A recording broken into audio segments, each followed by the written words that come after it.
Okay. About to do this podcast. So what's the name of the podcast? Analyse Asia. I'm ready. I'm obsessed with the notion of all of us who are listening right now want to achieve something, whether we want to sell something, whether we want to run for government, whether we want somebody to know about our daughter's music skills. And the way you do that is by getting somebody's attention and then telling them something. I am fascinated by podcasts, by Facebook ads, by KOLs, by all the different things happening in the world in all the regions. And I think some things are very overpriced, direct mail, billboards, television commercials, and I think some things are underpriced, aforementioned KOLs. So that's what I do, and along the way, I've built my brand quite a bit. I've written 4 New York Times bestselling books, and I give keynote speeches all over the world, including one here today in Singapore. I thought it was very interesting that you mentioned KOL, because key opinion leader is a term that's used in China. So Yes. your understanding of China is probably pretty interesting. Yeah, I mean, look, as you know, and now to update all of you, I've been very thoughtful of entering the Asian market, mainland China. We were talking earlier, I, like many Americans, do think of it as mainland China. Then I put Japan and Korea into a bucket, and then I think about the rest, but I'm very aware of Singapore, Malaysia, Jakarta, things like that. I think about it thoughtfully. I pride myself in being open-minded and thoughtful. I think American businessmen and women tend to be closed-minded. We're very insular. It's something people don't understand about Americans. So I've been very thoughtful over the last 4 or 5 years, paying close attention. I was an angel investor in Path, so obviously I knew a lot of what was going on here. And again, I think that there's so much real, purebred entrepreneurial spirit in the overall Asian market that I've been watching from afar. Earlier this year, I took my first trip to Hong Kong. Now I'm here in Singapore. VaynerMedia has real ambition to open an office here. I have ambition to be in mainland China twice next year. Japan, Korea, Malaysia. So yes, I do have an understanding, and there's obviously many things that the mainland China companies are further ahead than the US markets, and there's also uniqueness in Southeast Asia, platforms and execution that I'm always paying attention to, because I try to figure out, do they make sense in an American environment? How are our citizens different? What are the infrastructure differences? But yeah, I really want to win, and I think you can't win in the next 40 years without being thoughtful in every part of the world, including Africa and South America and things of that nature. I have enjoyed your books because you always thought about social media as a way to grab attention and Yes. the way you think about how to get customers to come towards you. A very customer-centric Yes. viewpoint. So I only have 2 questions before Please. I'm going to move to the rest of the more interesting stuff. Can you share about how you think of social media that has evolved from the past to today, and what are your favorite social media tools?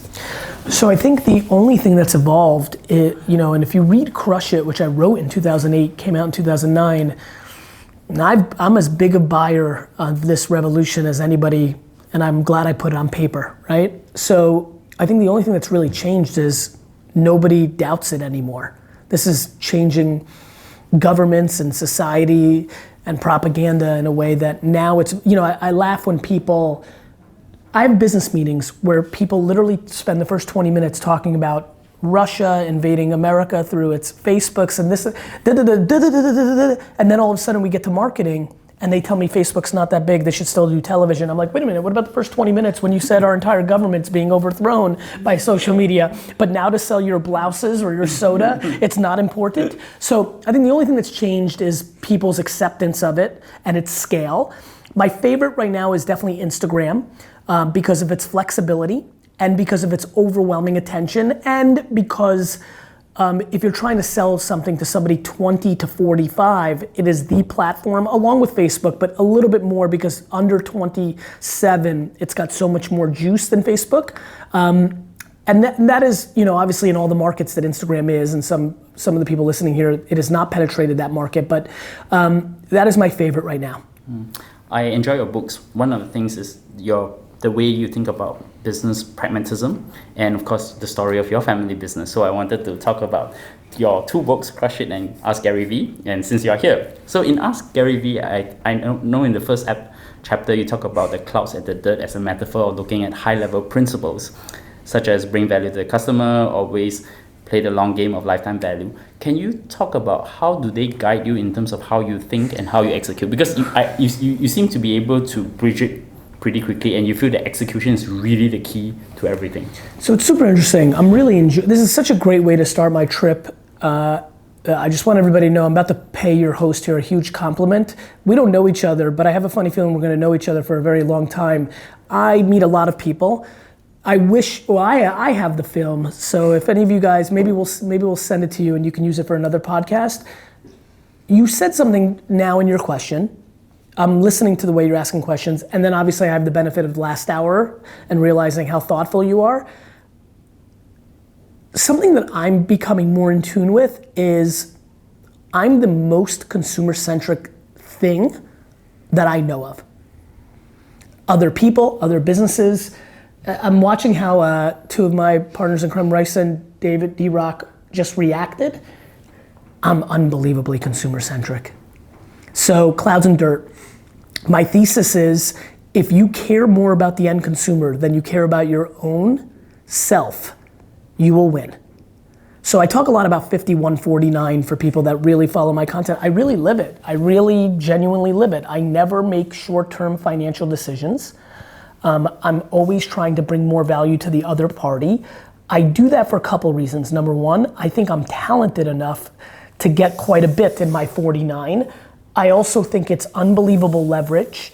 I also think it's a nice legacy. I think it's nice to do. I think it's a nice legacy to have. And I do that with my interpersonal relationships, and I definitely do that with my businesses. So my principles guide everything. You're right, execution's everything. And I think what's interesting about the clouds and dirt metaphor is it helps people paint a picture of what I'm most worried about, which is I believe 99% of people listening to this podcast spend an ungodly amount of time in the middle.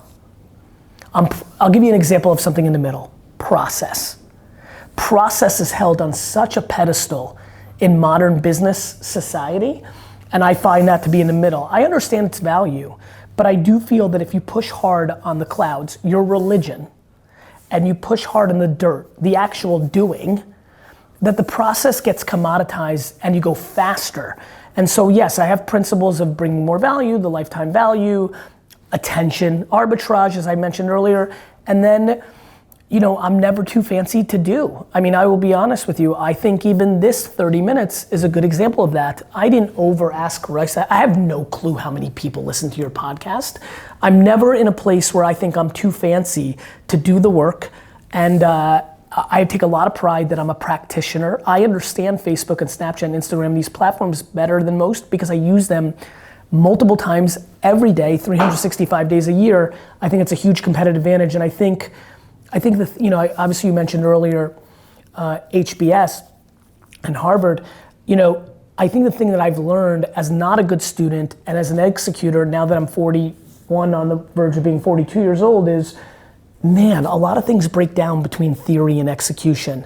And I'm absolutely obsessed with execution, and I do think that theory at a lot of times sits in the middle. I think you have to push yourself to the clouds to a bigger calling, and I think there's no better calling than the end consumer if you're building a consumer product. There's a lot of startups out there dreaming about becoming unicorns, and you have been an investor of unicorns. But I also understand you have a very different perspective to business because I've heard a couple of your interviews, particularly the recent one on Recode. So can you share a little bit about your philosophies, particularly in becoming sustainable, focusing on top-line revenue and optimizing for profit? Yeah, I think it's a great question, and we got to speak to it a little bit before as well. I'm just trying to make all of you who are listening jealous that you missed out on so much good stuff before we started the podcast, so I'll try to fill you in. Yeah, I think again, and I'm gonna give you a compliment, the fact that you used consumer-centric and you used practicality, I feel like a lot of people are confused by me. I think I do a very good job building a persona that makes it a little bit of an enigma. The fact that you've been able to synthesize me makes me think you're smart, which is interesting, and I guess this is what it comes down to. My friends, we are living through the greatest era of financial arbitrage machines. When I hear unicorn, yes, there's the companies that have been successful, but to me, I'm worried because I think most of the people that are deemed unicorns today are just rhinoceroses wearing outfits that look like a unicorn, because a lot of the current unicorns are not sustainable with a macroeconomic slowdown. And so, you brought up a great point, which is it may not be the way we manipulate economies. It may be something like war or something else that creates a need for liquid that will force a correction. I think that's exactly astute observation. And to me, the question is very simple. So for example, the business I run today, it's a $150 million a year revenue business. It makes some level of profit this year, the least that it ever has. However, if shit got difficult next year, even during the Great Depression, brands advertised. Right? Not everybody goes out of business. If shit hits the fan tomorrow, every brand in the world is gonna start scrutinizing how it spends its marketing dollars. I believe if every brand lost half of its marketing budget next year, everyone, that my company would grow 10x because they would have to scrutinize where they spend their money, and spending it with us is far better than spending it with WPP agencies that wanna sell highly profitable television and programmatic banners. So for me, thinking about that. I think a lot of the unicorns are not profitable and they need the next round of capital. And if that goes away, their businesses break. And so I'm yelling because it's too late for Spotify or Ubers or all these big companies. They're on their way, they're on their way. But there's a lot of young kids who are in the middle, who are raising their A or their B, who have no thought, none, of actually building a business. What they're trying to do is build a big enough valuation so that on their third fundraising round, they can take money off the table. The fact that there are kids who are able to get to a C and D round and are able to take tens and hundreds of millions of dollars off the table without ever building a successful business is clearly attractive. That's fine for a founder or two, but when the shit hits the fan, that's not gonna be good for the investors, and more importantly, in my opinion, the employees. And I have a problem with that. Suppose today you can tell your 20-year-old self something on business. What would be the advice you give him that you should not do? That's a good question. I would say that your intuition is right. That as long as you don't die, this is a marathon, and it's a hell of a lot better to train for a marathon than a sprint. And that's it. Like I'm so grateful for where I'm sitting today, heading into the prime of my business career, with really deep fundamental skill sets that will help me navigate through no matter what happens going forward, both emotionally and in business. And so I was a very unique kid. I built a very big business in my 20s and was still paying myself $60,000 a year and didn't need stuff because I wanted to be all-time great. And I kept reinvesting in my businesses instead of buying watches and sneakers and cars. And I wouldn't really want to say too much because I would be scared if I said something, that kid would do something differently than he did. Since we are in Asia, that most businesses are actually driven by family, and one of the things I actually identified when I read Ask GaryVee is that you also work in a family business too, and I think that's probably one of the most interesting and very under-talked in most of your interviews. So I want to ask you, what is the experience like, and how do you navigate the dynamics in working with family? Good. So I've been getting in tune with this a little bit more now that AJ has left VaynerMedia. This is probably the first time I've really operated in some pseudo capacity of not having family with me in my entire career, even though AJ's still on the cap table and things of that nature, and I still talk to him about it. Though to his credit, he never asks and lets me do my thing. It's probably the thing I'm most proud of. I think when people look back at my career and dig under the hood, which even me saying that speaks to the audacity that I have, and I want to be an all-time entrepreneur, I really do. But not because I say it, because I execute. I'm very proud that from 22 to 34, I built my dad's business for him. To give you the answer for everybody who's listening, because it's very hard, the reason I've been able to make family businesses work is because I love my dad and brother more than I like money. It's just really not complicated. Family businesses are difficult because you're choosing between family and money. Let's make it very binary. You can pull over on the side of the road right now, you can turn off your treadmill, you can stop walking your dog. I promise you, that's all that's happening. It's the love of your family member versus the money, and what's overlaid, and the hardest part is pride, or the score, as I call it.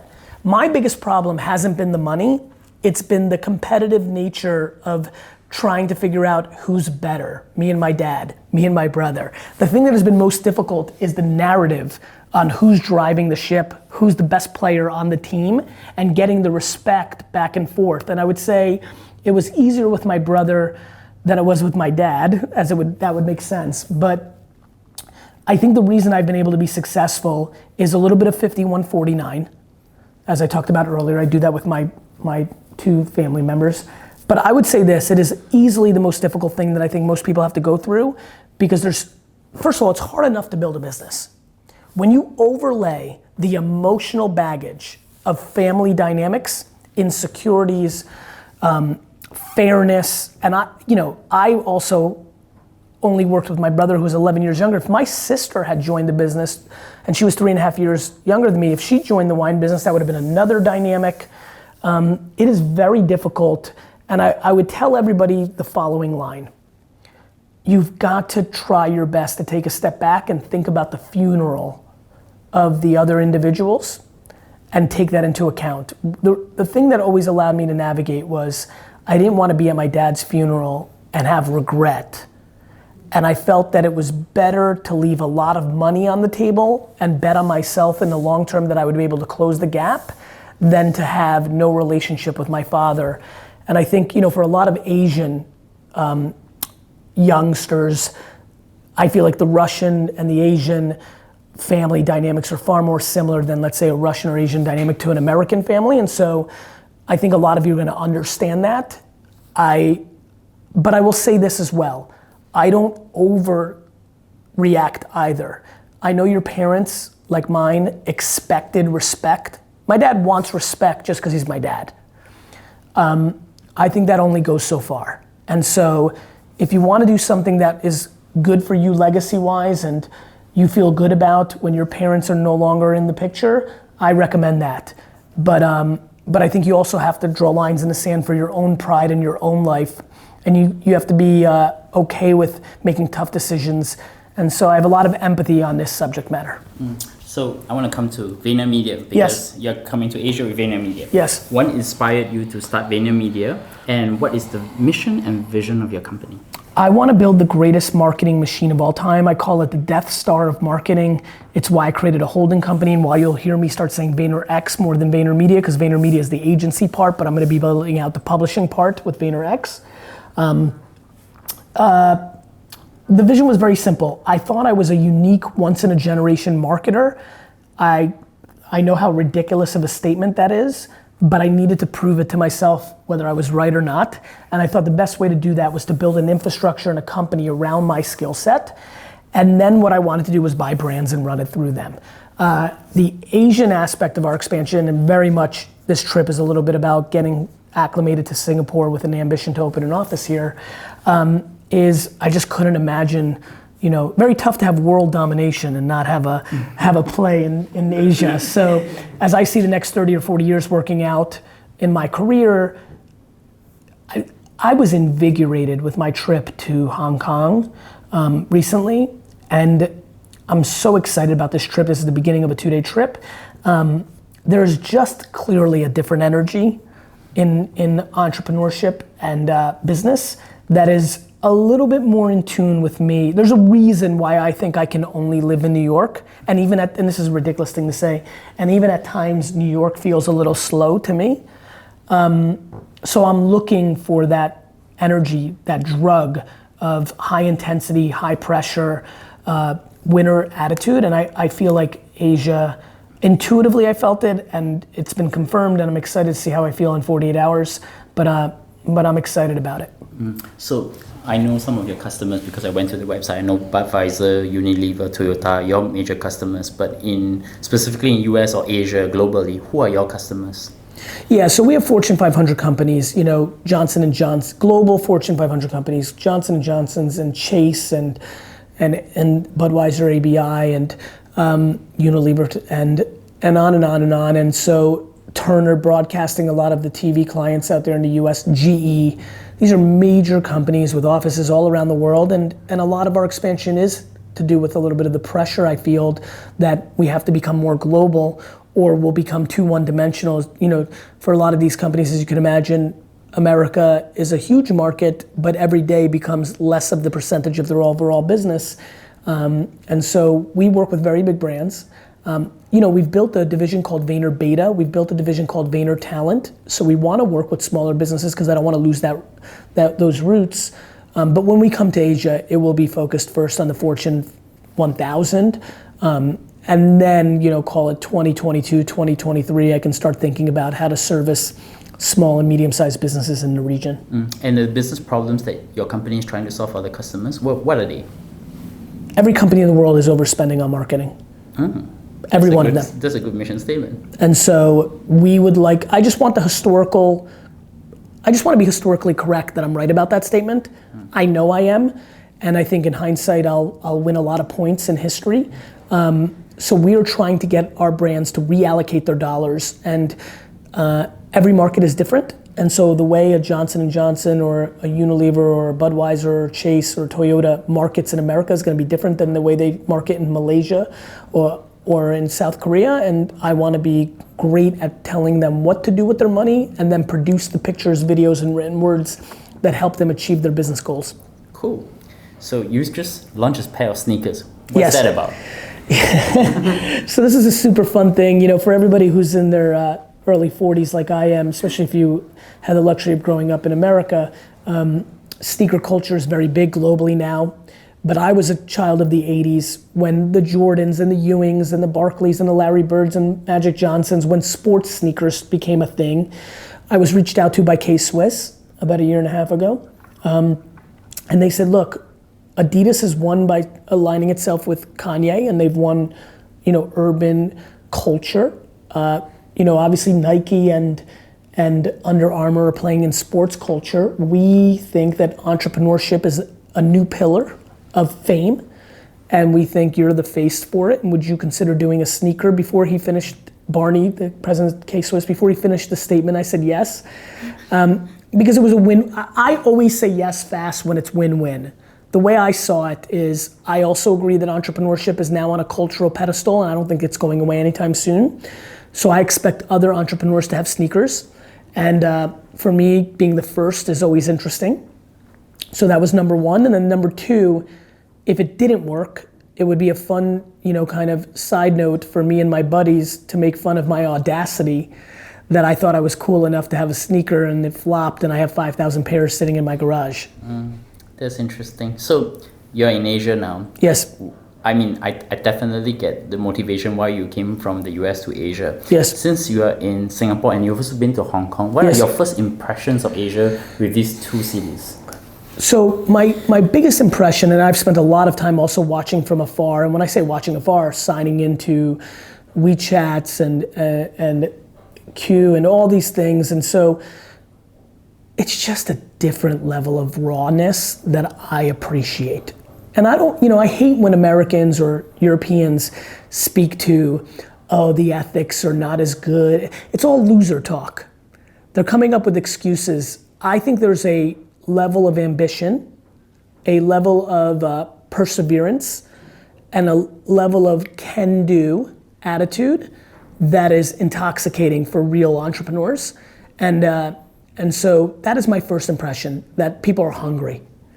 And now look, I think China is an incredibly intriguing cloud, and I don't use cloud as a bad thing, but it is a thing that I think, the Asian market always thinks about what are they up to. It's a thing.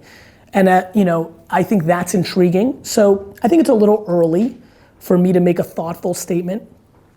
I bought cryptocurrency in 2013 and 14, and I'm still not on the record on my thoughts on it. So it's tough for me to think about making my official Asian POV, but the people have been so disproportionately interesting to me.